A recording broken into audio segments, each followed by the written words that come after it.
អូនស្រឡាញ់បងរៀងរហូតទោះជាមានរឿងអ្វីអូនមិនចាញ់ពីបងទេចាប់គេងទៅយប់ជ្រៅហើយកុំនៅយូរណាមេមេបងគ្មានឱកាសស្ដាប់ពាក្យនេះទៀតទេអូនជានារីស្អាតជាងគេសុទ្ធតែពាក្យពិតទាំងអស់មិនបានកុហកអូនទេបងស្រឡាញ់វ័យគ្រប់យ៉ាងដែលអូនមានណាមេមេ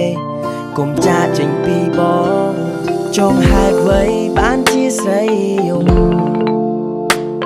មានរឿងអ្វីមិនព្រមប្រាប់ខ្ញុំបងខកអីមិនដេចមិនប្រាប់ត្រង់ហេតុអ្វីអូននៅតែយំ baby ដល់ពេលបងទៅហើយមែនទេរយៈពេលខ្លីបងអរគុណដល់មេរៀនជីវិតចាំមិនភ្លេចដែរនឹងទេបងមានសំណាងព្រោះតែបងខុសពីគេអ្វីដែលបងគិតគ្រាន់តែជា memory ហើយនៅពេលដែលបងភ្លេចបងកាន់តែនឹកគ្រប់នាទីចង់ជម្រះចិត្តឲ្យអស់បងឈប់គិតពីនារី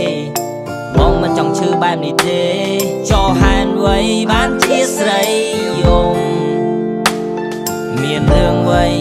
មិនប្រាប់ខ្ញុំបងខំអីមិនប្រាប់ត្រង់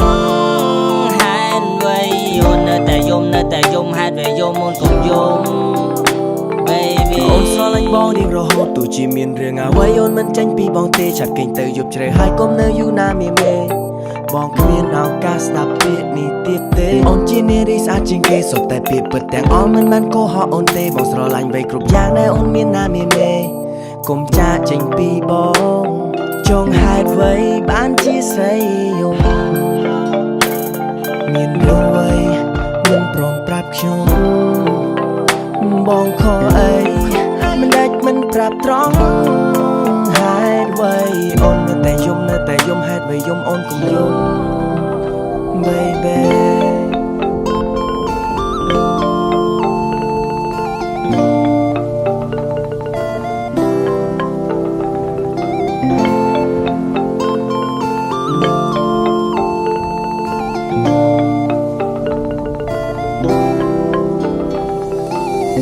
ពីគេងឬសំឡេងអូនមុនគេជាគ្រូពេទ្យព្យាបាល stress កុំដល់បងពេលទំនេរទេអប្សរបងគឺជានារីសំណាងជាងគេបងមិនបានជួបអូនទៀតទេស្ដាយពេលវេលានៅកាយវិការបងគួរធ្វើល្អពេលមានអូនក្បែរកាយាគិតតែការងារឆ្ងាយពីសង្សារលេងសើចនឹងស្នេហ៍ខ្លាចជាប្រុសចិត្តសាវ៉ា